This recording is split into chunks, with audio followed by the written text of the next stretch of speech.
প্রথমেই দেখে নেব আজকে 40টি তাজা সংবাদ। শুরুতেই শিরোনাম। অসমে তৃতীয়বার সরকারে মামা হিমন্ত, শপথে থাকছেন বাংলার মুখ্যমন্ত্রী শুভেন্দু। বিজেপি কড়াই খুন, 321 শহীদ পরিবারের দায়িত্ব নিল শুভেন্দুর সরকার। সিন্ডিকেট রাজের দিন শেষ, মন্ত্রিসভার বৈঠকের আগেই এসপিদের কড়া নির্দেশ নবান্নের। এসআইআরের ফলে বহু আসনে হেরেছে দল, সুপ্রিম কোর্টে দাবি তৃণমূলের, কি বলল শীর্ষ আদালত? কার নির্দেশে বাংলার সাব শুটার, কতদিনের ছক? চন্দ্রনাথ রথ খুনের মাস্টারমাইন্ডের খোঁজে পুলিশ। অনুপ্রেরণা বন্ধ করে কাজের কাজ হোক, নবান্নে প্রথম বৈঠকে আমলাদের যে 10 নির্দেশ মুখ্যমন্ত্রীর। ওয়েসিকে লাদেনের সঙ্গে তুলনা, নিদা খান কাণ্ডে মিমকে জঙ্গি সংগঠন বলে তোপ নীতেশ রানের। সীমান্তে কাঁটাতারের জন্য জমি থেকে থমকে থাকা জনগণনা, প্রথম ক্যাবিনেটেই শুভেন্দুর জোর মাস্টার স্ট্রোক। স্বাস্থ্যসাথী থাকলেও এ রাজ্যে আজ থেকে যুক্ত হল আয়ুষ্মান ভারত প্রকল্পে। এই বিমায় মিলবে কি কি সুবিধা? কোনো চালু প্রকল্প বন্ধ হচ্ছে না, রাজ্যে আসছে আয়ুষ্মান ভারত। প্রথম ক্যাবিনেটেই বড় ঘোষণা মুখ্যমন্ত্রী শুভেন্দুর। নজরে সীমান্ত থেকে চাকরি, মুখ্যমন্ত্রী হিসেবে প্রথম ক্যাবিনেটে বৈঠকেই 6টি বিরাট সিদ্ধান্ত শুভেন্দুর। আপোষ করা প্রধানমন্ত্রীকে দিয়ে আর হচ্ছে না, জ্বালানি সংকটে মোদির সংযমী বার্তায় তোপ রাহুলের।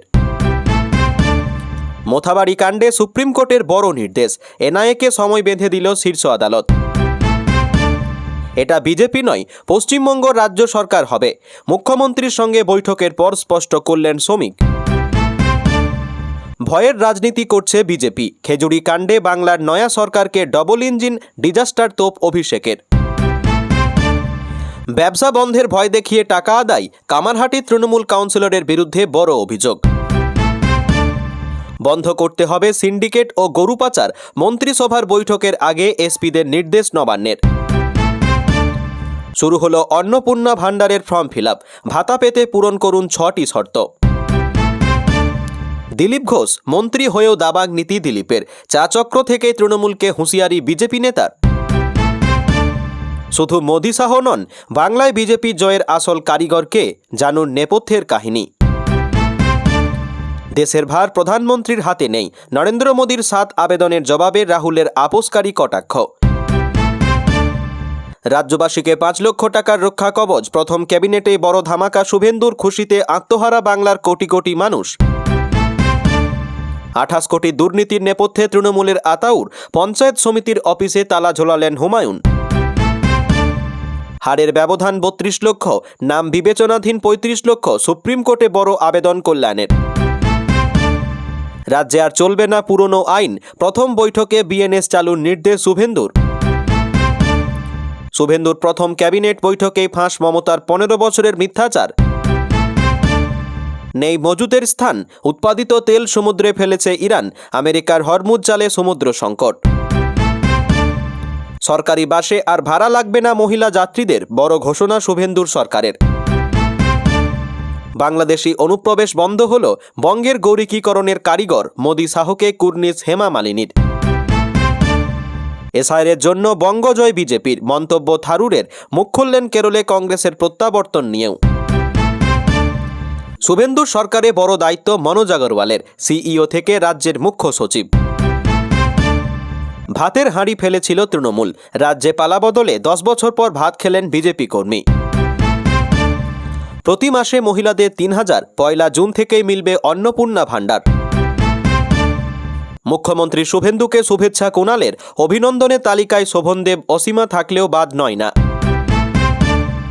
ভারতে পেট্রোল ডিজেলের ঘাটতি নেই, পশ্চিম এশিয়ার সংকটে দেশবাসীকে আশ্বাস কেন্দ্রের।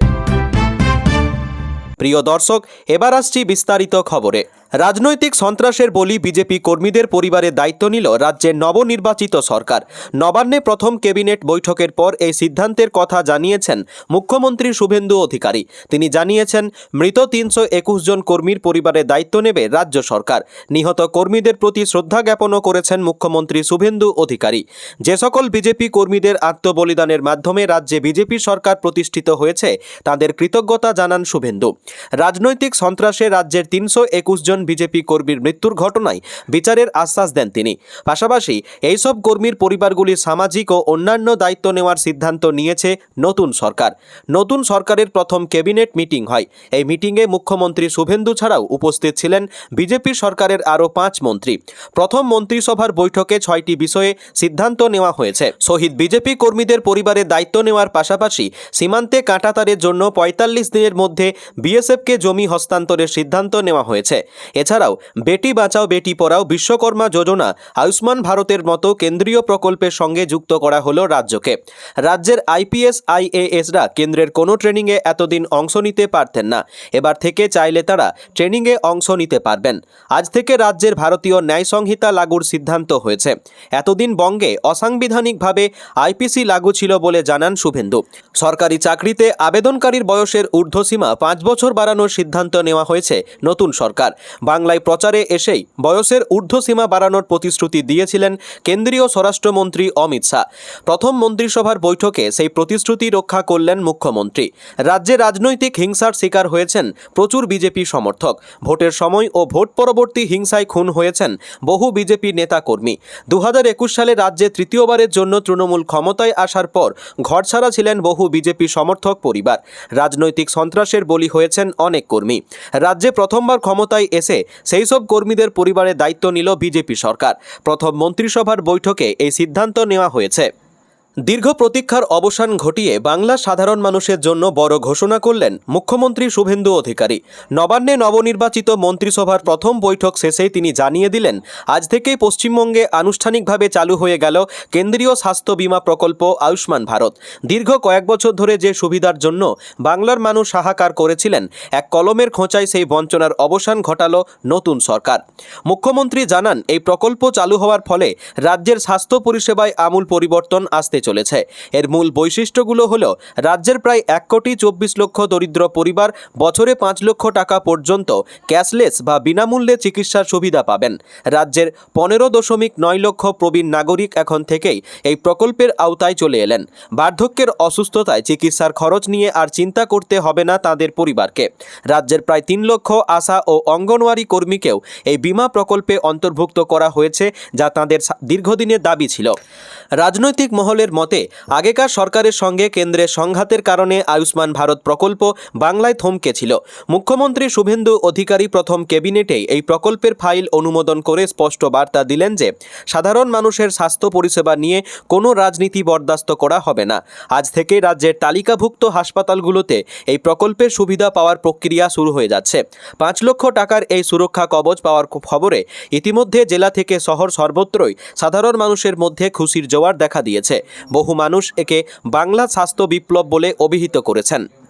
প্রতিশ্রুতি ছিল, সংকল্পপত্রে অঙ্গীকার ছিল। সরকার গঠন হতেই প্রতিশ্রুতি পূরণ বিজেপি সরকারের। মুখ্যমন্ত্রী পদে দায়িত্ব নিয়েই বড় ঘোষণা শুভেন্দু অধিকারীর। জানালেন, সরকারি বাসে সফরের ক্ষেত্রে আর ভাড়া গুনতে হবে না মহিলা যাত্রীদের। 1 জুন থেকে লাগু হবে এই নির্দেশিকা। 26-এর নির্বাচনের প্রচারের সময় রাজ্যবাসীকে একাধিক প্রতিশ্রুতি দিয়েছিলেন কেন্দ্রীয় নেতারা। সেখানে অন্নপূর্ণা ভাণ্ডারে 3,000 টাকা থেকে শুরু করেছিল মহিলাদের বাস ভাড়া মকুবের মতো প্রতিশ্রুতি। তবে নির্বাচনী প্রতিশ্রুতি কতটা বাস্তবায়িত হবে তা নিয়ে সংশয় ছিল রাজ্যবাসীর মনে। কিন্তু সরকার গঠন হতে না হতেই দেখা যাচ্ছে প্রতিশ্রুতি পূরণে বদ্ধপরিকর বিজেপি সরকার। সোমবারই অন্নপূর্ণা ভাণ্ডার কবে থেকে পাওয়া যাবে তার দিনক্ষণ জানিয়েছেন মুখ্যমন্ত্রী শুভেন্দু অধিকারী, যদিও এখনও সরকারি বিজ্ঞপ্তি প্রকাশ হয়নি। এদিনই মহিলাদের জন্য সরকারি বাসে ভাড়া লাগবে না বলে ঘোষণা করলেন মুখ্যমন্ত্রী। বাংলায় প্রথম নয়, এর আগেও বেশ কয়েকটি রাজ্যের বাসিন্দারা এমন অভিজ্ঞতা রয়েছে। দিল্লিতে সরকারি বাসে ভাড়া লাগে না মহিলাদের। গত আগস্ট থেকে অন্ধ্রপ্রদেশেও মহিলা যাত্রীদের সরকারি বাসে সফরে গুনতে হয় না ভাড়া। তামিলনাড়ু ও কর্ণাটকেও মেলে এই সুবিধা। আগামী মাস থেকে বাংলার মহিলাদের ক্ষেত্রে সরকারি বাসে লাগবে না টাকা। এদিনের প্রথম ক্যাবিনেট বৈঠকে মোট 6টি গুরুত্বপূর্ণ সিদ্ধান্ত নেওয়া হয়েছে। সেগুলি হলো, প্রথম সিদ্ধান্ত, যাদের আত্মবলিদানের মধ্য দিয়ে সরকার প্রতিষ্ঠা হয়েছে সেই 321 জন নিহত বিজেপি কর্মীর পরিবারের দায়িত্ব নিল রাজ্য সরকার। দ্বিতীয় সিদ্ধান্ত, রাজ্যের জনবিন্যাস বদলে গিয়েছে। গিয়েছে, তাই সীমান্ত রক্ষা অত্যন্ত প্রয়োজন। আগামী ৪৫ দিনের মধ্যে বিএসএফকে কাঁটাতার দেওয়ার জন্য জমি হস্তান্তর করা হবে। তৃতীয় সিদ্ধান্ত, বেটি বাঁচাও বেটি পড়াও, বিশ্বকর্মা যোজনা, আয়ুষ্মান ভারতের মতো কেন্দ্রীয় প্রকল্পের সঙ্গে যুক্ত হলো রাজ্য। চতুর্থ সিদ্ধান্ত, রাজ্যে আইপিএস আইএএসরা কেন্দ্রের কোনো ট্রেনিংয়ে অংশ নিতে পারতেন না, এবার থেকে চাইলে তারা পারবেন। পঞ্চম সিদ্ধান্ত, আজ থেকে রাজ্যে লাগু ভারতীয় ন্যায় সংহিতা। এতদিন অসাংবিধানিকভাবে আইপিসি লাগু ছিল বঙ্গে। ষষ্ঠ সিদ্ধান্ত, 2015 সালের পর থেকে রাজ্যে বন্ধ নিয়োগ প্রক্রিয়া। বেকার যুবক যুবতীদের কথা মাথায় রেখে সরকারি চাকরিতে আবেদনকারীর বয়সের ঊর্ধ্বসীমা 5 বছর বাড়ানো হলো। পশ্চিম এশিয়ায় যুদ্ধের জেরে বিশ্বব্যাপী জ্বালানি সংকট সৃষ্টি হয়েছে। রবিবারই জ্বালানি নিয়ন্ত্রণ নিয়ে বিশেষ বার্তা দিয়েছিলেন প্রধানমন্ত্রী নরেন্দ্র মোদী। এই পরিস্থিতিতে দেশবাসীকে আশ্বস্ত করে কেন্দ্র জানিয়ে দিল, ভারতে পেট্রোল, ডিজেল কিংবা অপরিশোধিত তেলের কোনো ঘাটতি নেই। পাশাপাশি অযথা আতঙ্কিত না হওয়ারও আহ্বান জানিয়েছেন নরেন্দ্র মোদী সরকার।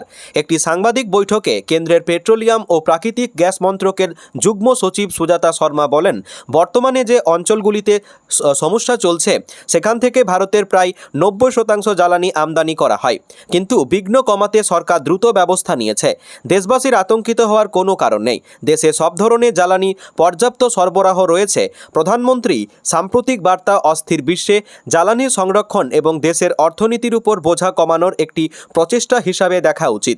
তিনি আরও বলেন, গোটা বিশ্বে এরকম সংকট চলছে, সেই পরিস্থিতিতে দেশবাসীকে সংযত হওয়ার বার্তা দিয়েছেন প্রধানমন্ত্রী নরেন্দ্র মোদী, যাতে দেশবাসী বিবেচনা করে জ্বালানি ব্যবহার করেন। পশ্চিম এশিয়ার যুদ্ধের জেরে যে সংকট তৈরি হয়েছে তা চলে এসেছে ভারতের দুয়ারেও। এই পরিস্থিতিতে দেশবাসীকে সংযমী হওয়ার বার্তা দিয়ে একগুচ্ছ আর্জি জানিয়েছেন প্রধানমন্ত্রী নরেন্দ্র মোদী।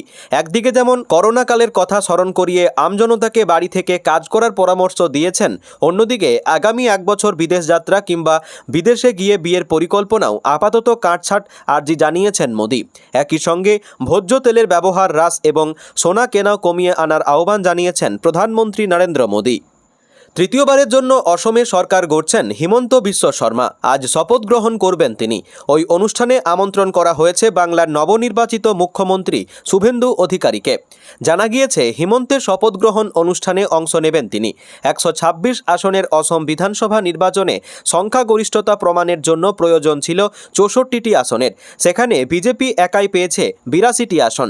পাশাপাশি এনডিএ শরিক দল বিওপিএফ ও এজিপি যথাক্রমে পেয়েছে 10টি করে আসন, অর্থাৎ এনডিএর প্রাপ্ত আসন 102। অন্যদিকে কংগ্রেস পেয়েছে মাত্র 19টি আসন। বিরাট এই জয়ের পর অসমে এবার তৃতীয়বারের জন্য সরকার গড়তে চলেছে এনডিএ। 2016 সালে এখানে প্রথম এনডিএ নেতৃত্বাধীন জোট সরকার গঠিত হয়, যার মুখ্যমন্ত্রী ছিলেন সর্বানন্দ সোনোয়াল। এরপর 2021 সালে এখানে মুখ্যমন্ত্রী হন হেমন্ত। এ নিয়ে তৃতীয়বার মুখ্যমন্ত্রীর দায়িত্ব উঠছে তার কাঁধে। 12 মে গুয়াহাটির খানাপাড়া ভেটেরিনারি কলেজ প্রাঙ্গণে শপথ অনুষ্ঠান। বিজেপির শীর্ষ নেতৃত্বের পাশাপাশি উপস্থিত থাকছেন খোদ নরেন্দ্র মোদীও, থাকবেন বাংলার মুখ্যমন্ত্রী শুভেন্দু অধিকারীও। এবারে বাংলার ভোট প্রচারে একাধিকবার দেখা গিয়েছে হিমন্তকে। শুভেন্দুর শপথেও আসেন হিমন্ত বিশ্ব শর্মা। এবার প্রতিবেশী রাজ্যের মুখ্যমন্ত্রী হিমন্তের শপথেও যাচ্ছেন বাংলার মুখ্যমন্ত্রী। এদিকে শুভেন্দু অধিকারী মুখ্যমন্ত্রী হিসাবে শপথ নিয়েছেন গত 9 মে। শপথ নেওয়ার পর সোমবার প্রথমবার নবান্নে পা রাখেন তিনি। প্রথম ক্যাবিনেট বৈঠকে 6টি গুরুত্বপূর্ণ সিদ্ধান্ত নেন।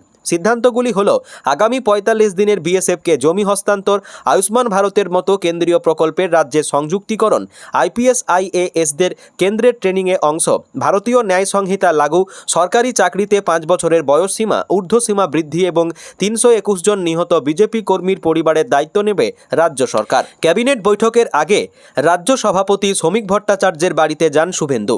সেখান থেকে একই গাড়িতে রাজ্য বিজেপি কার্যালয়ে যান দুজনে। এক প্রস্ত বৈঠক সারেন।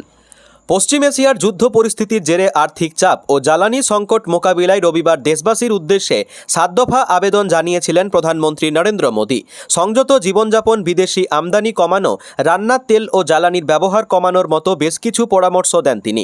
কিন্তু এই বক্তব্যে 24 ঘন্টা না যেতেই সরাসরি প্রধানমন্ত্রীকেই আক্রমণ শানালেন কংগ্রেস নেতা রাহুল গান্ধী। তার অভিযোগ, এটিকে উপদেশ বলা যাবে না, এগুলো মোদী সরকারের ব্যর্থতার প্রমাণ। সোশ্যাল মিডিয়ায় তোপ দাগেন রাহুল গান্ধী। তার বক্তব্য বক্তব্য, দেশের অর্থনৈতিক সংকট সামলাতে না পেরে দায়িত্ব সাধারণ মানুষের উপর চাপিয়ে দিচ্ছেন প্রধানমন্ত্রী। তিনি লেখেন, গতকাল মোদিজি বললেন সোনা কিনবেন না, বিদেশ যাবেন না, পেট্রোল কম ব্যবহার করুন, সার কম ব্যবহার করুন, তেলে রান্না কমান, মেট্রোতে উঠুন, বাড়ি থেকে কাজ করুন। এগুলো কোনো পরামর্শ নয়, এগুলো স্পষ্ট ব্যর্থতা। রাহুলের দাবি, 12 বছরের শাসনে দেশের অর্থনৈতিক কাঠামো এতটাই নড়বড়ে হয়েছে যে এখন প্রধানমন্ত্রী জনগণকে বলে দিচ্ছেন কি কিনতে হবে, কোথায় যেতে হবে, কিভাবে চলতে হবে। তার অভিযোগ, দায়িত্ব নেওয়ার বদলে সরকার উল্টে মানুষের উপরেই দায় চাপাচ্ছে। দেশ চালানোর ক্ষমতা একজন আপোসকারী প্রধানমন্ত্রীর হাতে নেই। হায়দ্রাবাদ ও সেকেন্দ্রাবাদের সভায় মোদি বলেন, বিদেশি আমদানির উপর নির্ভরতা যত কমবে ততই শক্তিশালী হবে ভারতের আর্থিক ভিত্তি। রান্নার তেল ও রাসায়নিক সার আমদানির পেছনে দেশের যে বিপুল অর্থ খরচ হয় তা কমাতে তিনি দেশবাসী ও কৃষকদের সংযত ব্যবহারের আহ্বান জানান। প্রধানমন্ত্রীর কথাই, যদি প্রতিটি পরিবার রান্নার তেলের ব্যবহার কমিয়ে আনে তা শুধু স্বাস্থ্যের জন্য ভালো নয়, দেশের অর্থনীতির পক্ষেও বড় সুরাহা। কৃষকদের উদ্দেশ্যে তার অনুরোধ, রাসায়নিক সার কমিয়ে প্রাকৃতিক কৃষি পদ্ধতির দিকে ঝোঁকা উচিত, যাতে বৈদেশিক মুদ্রা সাশ্রয় ও জমির স্বাস্থ্যের উন্নতি দুটোই সম্ভব হয়। এছাড়া পেট্রোল ডিজেলে সাশ্রয়ে গণপরিবহন ব্যবহারে পরামর্শ দিয়ে মোদির মন্তব্য, বর্তমান পরিস্থিতিতে দায়িত্বশীলভাবে জীবনযাপন করাই আধুনিক দেশপ্রেমের রূপ। দেশপ্রেম মানে শুধু সীমান্তে দাঁড়িয়ে লড়াই নয়, নিজ নিজ ভূমিকা সঠিকভাবে পালন করাও দেশরক্ষারই অংশ। মোদির অর্থনৈতিক সংযম বার্তার পর রাহুলের কড়া প্রতিক্রিয়া রাজনৈতিক অঙ্গনে নতুন বিতর্ক তৈরি করেছে। কেন্দ্র এখনও রাহুলের মন্তব্যে আনুষ্ঠানিক প্রতিক্রিয়া জানায়নি, তবে বিশেষজ্ঞদের মতে অর্থনৈতিক চাপ ও নির্বাচনী আবহে দুই শীর্ষ নেতার এই বাকযুদ্ধ আগামী কয়েকদিন আরও তীব্র হবে। সপ্তাহের প্রথম কাজের দিনে প্রশাসনিক রাজ শক্ত করতে কোমর বেঁধে নামলেন নতুন মুখ্যমন্ত্রী শুভেন্দু অধিকারী। একদিকে যখন দলের সংকল্পপত্র বাস্তবায়িত করতে রাজ্য বিজেপি সভাপতির সঙ্গে রুদ্ধদ্বার বৈঠক সারলেন, অন্যদিকে তেমনই আজ বিকেলে নবান্ন সভাঘরে রাজ্যের শীর্ষ পুলিশ কর্তাদের নিয়ে করবেন এক হাই ভোল্টেজ বৈঠক। দায়িত্ব নেওয়ার 48 ঘণ্টার মধ্যেই আইন শৃঙ্খলা নিয়ন্ত্রণে শুভেন্দুর এই সক্রিয়তা প্রশাসনের অন্দরে কৌতূহল তৈরি করেছে। এদিন সকালে মুখ্যমন্ত্রী প্রথমে যান বিজেপির রাজ্য সভাপতি শ্রমিক ভট্টাচার্যের বাড়িতে। সেখান থেকে সরাসরি যান সল্টলেকের দলীয় কার্যালয়ে। শ্রমিক ভট্টাচার্যের সঙ্গে মূলত বিজেপির সংকল্পপত্র বাস্তবায়ন নিয়ে আলোচনা হয় তাঁর। বৈঠক শেষে শ্রমিক ভট্টাচার্য স্পষ্ট করে দেন নতুন সরকারের নীতি। তিনি বলেন, সরকার সরকারের মতো চলবে আর দল দলের মতো। এটি কোনো বিজেপি সরকার নয়, এটি পশ্চিমবঙ্গ রাজ্য সরকার। আয়ুষ্মান ভারত, মহিলা ও বেকার ভাতা, ডিএ এবং সপ্তম বেতন কমিশনের মতো প্রতিশ্রুতিগুলো কিভাবে দ্রুত কার্যকর করা যায় তা নিয়ে সরকারের সঙ্গে দল সহযোগিতা করবে বলে জানান তিনি। এদিন বিকেল 5টায় নবান্ন সভাঘরে শুরু হতে চলেছে সেই বহু প্রতীক্ষিত বৈঠক, যেখানে রাজ্যের ডিজি, এডিজি এবং অন্যান্য শীর্ষ পুলিশ আধিকারিকদের মুখোমুখি হবেন মুখ্যমন্ত্রী। সূত্রের খবর, ভোট পরবর্তী পরিস্থিতি এবং রাজ্যের আইন শৃঙ্খলা ব্যবস্থার বর্তমান হাল খতিয়ে দেখাই এই বৈঠকের প্রধান লক্ষ্য। ভয় আউট, ভরসা ইন। বিজেপি দেওয়া এই স্লোগানকে বাস্তবায়িত করতে পুলিশ প্রশাসনকে ঠিক কী কড়া পদক্ষেপ নিতে হবে তার নীল নকশা আজই তৈরি হতে পারে। রাজনৈতিক বিশ্লেষকদের মতে, ক্ষমতা হস্তান্তরের পর নবান্নের অলিন্দে নিজের আধিপত্য কায়েম করতে এবং পুলিশি তৎপরতা বাড়াতে প্রথম দিন থেকেই ব্যাটিং শুরু করে দিয়েছেন শুভেন্দু। গত জমানায় পুলিশের একাংশের বিরুদ্ধে যে পক্ষপাতের অভিযোগ তুলেছিলেন তিনি, আজ সেই পুলিশ কর্তাদেরই পেশাদারিত্বের সঙ্গে আজ কাজ করার কড়া বার্তা দিতে পারেন মুখ্যমন্ত্রী। ইতিমধ্যে বেশ কিছু বদলির নির্দেশিকা জারি হওয়ায় প্রশাসনের অন্দরে এক ধরনের অস্থিরতা রয়েছে। আজকের এই বৈঠক থেকে শুভেন্দু আধিকারিকদের অভয় দেন নাকি আরও কঠোর কোনো নির্দেশে দেওয়ার পথে হাঁটেন, সেদিকেই তাকিয়ে আছে গোটা রাজ্য। বিশেষ করে আরজিকর ও সন্দেশখালির মতো স্পর্শকাতর ইস্যুগুলির তদন্তে পুলিশকে তিনি নতুন করে কী নির্দেশ দেন তা নিয়ে কৌতূহল তুঙ্গে। রাজ্যে ভোট পরবর্তী অশান্তির আবহে ফের উত্তপ্ত পূর্ব মেদিনীপুরের খেজুরি। জনকা গ্রাম পঞ্চায়েতের পশ্চিম ভাঙানামারি এলাকায় সোমবার গভীর রাতে পরপর আগুনে পুড়ে যায় অন্তত 10টি দোকান। স্থানীয় বাসিন্দারা অভিযোগ করেছেন, বিজেপি ঘনিষ্ঠ দুষ্কৃতীরাই এই হামলার পিছনে রয়েছে। তাদের দাবি, ঘটনাস্থলে পুলিশ থাকলেও পুড়িয়ে দেওয়া তাণ্ডব রোখা যায়নি। এই নিয়ে এবার পশ্চিমবঙ্গের নতুন বিজেপি সরকারের আইন শৃঙ্খলা ব্যবস্থা এবং হিংসার রাজনীতি নিয়ে তোপ দাগলেন তৃণমূলের সর্বভারতীয় সাধারণ সম্পাদক অভিষেক বন্দ্যোপাধ্যায়। এক্স হ্যান্ডেলে খেজুরির অগ্নিকাণ্ডের একটি ভিডিও ক্লিপ শেয়ার করেছেন অভিষেক। ডবল ইঞ্জিন সরকার নয়, বাংলা ডবল ইঞ্জিন ডিজাস্টার দেখতে শুরু করে দিয়েছে বলে আক্রমণ শানান তিনি। স্থানীয় বাসিন্দাদের অভিযোগ, পরিকল্পিতভাবেই দোকানগুলিতে আগুন ধরিয়ে দেওয়া হয়।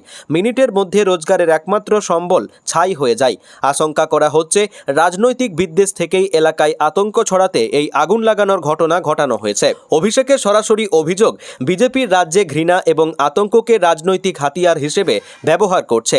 তার দাবি, কেন্দ্রীয় স্বরাষ্ট্রমন্ত্রী অমিত শাহ এবং বিজেপির নেতৃত্ব যে বিভাজন ও ভয়ের রাজনীতি তৈরি করেছে তারই প্রতিফলন এই ঘটনা। কেন্দ্রীয় বাহিনীর ভূমিকা নিয়েও অসন্তোষ দেখা গেছে। স্থানীয়দের অভিযোগ, কেন্দ্রীয় বাহিনীকে ভোটের সময় মোতায়েন করা হলেও এই ধরনের ঘটনায় তাদের দেখা যায় না। তাহলে কি রাজনৈতিক সুবিধা মতোই তাদের ব্যবহার করা হয়? ঘটনার পর এলাকায় চরম উদ্বেগ ছড়িয়েছে। তৃণমূল সাংসদদের প্রশ্ন, দিনের আলোয় যদি দোকান পুড়িয়ে দেওয়া যায় তাহলে আইন শৃঙ্খলা ব্যবস্থা কোথায়? পুলিশ ঘটনা তদন্ত শুরু করেছে বলে জানা গেছে। তবে রাজনৈতিক পারদ ইতিমধ্যেই আরও বেড়ে গিয়েছে। অভিষেকের কথাই ভোরের শুরুই বুঝিয়ে দেয় কেমন যাবে দিন। অর্থাৎ সরকার গঠনের শুরুতে যেভাবে হিংসা মাথাচাড়া দিচ্ছে তা নিয়ে চিন্তিত ডায়মন্ড হারবারের তৃণমূল সাংসদ। খেজুরের একটি এলাকায় অগ্নিকাণ্ডের ঘটনায় বিজেপির বিরুদ্ধে ভোট পরবর্তী হিংসার অভিযোগ তুলেছিলেন অভিষেক। এক্সে তীব্র ক্ষোভ প্রকাশ করে তিনি লেখেন, হিন্দু মুসলিম নির্বিশেষে সাধারণ মানুষের দোকান পুড়িয়ে দেওয়া হয়েছে, যা বাংলা সামাজিক সম্প্রীতির উপর সরাসরি আঘাত। এইভাবেই কি ভয় আউট করছেন? বাংলাকে জ্বালিয়ে নতুন বিজেপি সরকারের দিকে সেই প্রশ্ন ছুড়ে দিয়েছিলেন অভিষেক বন্দ্যোপাধ্যায়। বাংলার রাজনৈতিক ইতিহাসে নতুন অধ্যায়। বাম ও তৃণমূলের পর পদ্মযুগের সূচনা রাইটার্স নবান্নে। শপথ নেওয়ার পর প্রশাসনিক কাজে কোমর বেঁধে নেমেছেন মুখ্যমন্ত্রী শুভেন্দু অধিকারী। আজ বসছে প্রথম মন্ত্রিসভার বৈঠক। তার আগে বড় পদক্ষেপ করল নবান্ন। সূত্রের খবর, সিন্ডিকেট রাজ ও গরু পাচার বন্ধ করার নির্দেশ দেওয়া হয়েছে এসপিদের। এসব আর কোনোভাবেই বরদাস্ত করা হবে না। নবান্নে আজ বেলা 11:30টায় প্রথম মন্ত্রিসভার বৈঠক রয়েছে। তার আগে এদিন সকালে শুভেন্দু অধিকারী গেছিলেন বিজেপির রাজ্য সভাপতি শ্রমিক ভট্টাচার্যের বাড়ি। সেখানে কিছুক্ষণ কথাবার্তার পর বিজেপি অফিসে গেছেন। তারপর নবান্নে যাওয়ার কথা তার। সূত্রের খবর, তাকে গার্ড অফ অনার দেওয়া হবে। এরপর শুরু হবে বৈঠক। মন্ত্রিসভার যে সদস্যরা শপথ নিয়েছেন তারা এদিন থাকবেন। বিভিন্ন গুরুত্বপূর্ণ বিষয় নিয়ে কথা হবে। বৈঠক শেষে মুখ্যমন্ত্রী বিভিন্ন বিভাগের সচিবদের নিয়ে বৈঠকে বসবেন। সেখানেও প্রশাসনিক একাধিক বিষয়ে আলোচনা হওয়ার কথা। একদম শেষে আজ বিকেলে ডিএমদের সঙ্গে কথা বলবেন শুভেন্দু। বৈঠক থেকে নতুন কোনো নির্দেশ দেওয়া হবে কিনা বা নতুন কোনো বিষয়ে আলোচনা হবে কিনা তা এখনও জানা যায়নি। রাজ্য বিজেপির বর্ষিয়ার নেতা দিলীপ ঘোষ সকালে বেলেঘাটার সরকার বাজারে একটি চা চক্রে যোগ দিয়েছিলেন। সেখানে তিনি পূর্বতন তৃণমূল সরকারের তুলোধনা করেন। রাজ্যের প্রথম বিজেপি সরকারের মন্ত্রিসভার বৈঠক। এই বৈঠকে যোগ দিতে যাওয়ার আগে রীতিমতো স্বমহিমায় ছিলেন রাজ্যের মন্ত্রী দিলীপ ঘোষ। রাজ্য বিজেপির বর্ষিয়ার নেতা দিলীপ ঘোষ সোমবার সকালে বেলেঘাটার সরকার বাজারে একটি চা চক্রে যোগ দিয়েছিলেন। সেখানে তিনি পূর্বতন তৃণমূল সরকারের তুলোধনা করেন আর নতুন বিজেপি সরকারের দিশা স্পষ্ট করেন। এদিন রাজ্যের মন্ত্রিসভার আকার ও কাজের ধরন নিয়ে স্পষ্ট বার্তা দেন দিলীপ ঘোষ। তিনি বলেন, আপাতত ছোট মন্ত্রিসভা নিয়েই কাজ শুরু হচ্ছে। আগামী দিনের সিদ্ধান্ত বদল হতে পারে। দিলীপ ঘোষ পূর্বতন তৃণমূল সরকারকে আক্রমণ করেন। তিনি বলেন, মমতা বন্দ্যোপাধ্যায় কেন্দ্রীয় টাকা আটকে গরিব মানুষকে বঞ্চিত করেছেন। 50 বছর ধরে এই রাজ্যকে পিছিয়ে দেওয়া হয়েছে। দিদিমণির এগিয়ে বাংলা আদতে মানুষকে বাংলাদেশের দিকে ঠেলে দিয়েছে। আমাদের লক্ষ্য ভারতের মূল স্রোতের দিকে এগিয়ে যাওয়া, বাংলাদেশের দিকে নয়। দিলীপ ঘোষ আরও বলেন, রাতারাতি সোনার বাংলা তৈরি করা সম্ভব নয়, তবে সেই লক্ষ্যে পৌঁছানো না পর্যন্ত বিজেপি শান্ত হবে না। বেলেঘাটায় বিজেপি না জিতলেও রাজ্য জুড়ে গেরুয়া ঝড় সাধারণ মানুষ তুলছেন। তার জন্য তিনি সকলকেই কৃতজ্ঞতা জানান। দিলীপ ঘোষ দাবি করেন, রাজ্যে ভয়ের রাজনীতি এবং সিন্ডিকেট রাজের অবসান ঘটেছে। তার কথাই, সব এখন অতীত। দিদিমণির পালিত সমাজ বিরোধীদের দিন শেষ। দিলীপ এদিন রাজ্যের তৃণমূল কর্মীদের রীতিমতো হুঁশিয়ারি দেন। তিনি বলেন, যারা 15 বছর মানুষকে কষ্ট দিয়েছে তারা 15 দিন কষ্ট সহ্য করতে পারবে না। তিনি জানান, রাজ্য পুলিশ এখন রাজ্যের শান্তি বজায় রাখার অনুরোধ জানাচ্ছে। তৃণমূল কর্মীদের উদ্দেশ্যে দিলীপ বলেন, তোমাদের তো জুতো পেটা করা উচিত ছিল, সেটা আমরা করিনি। তোমাদের পাপে তোমরা আজ ঘর ছাড়া।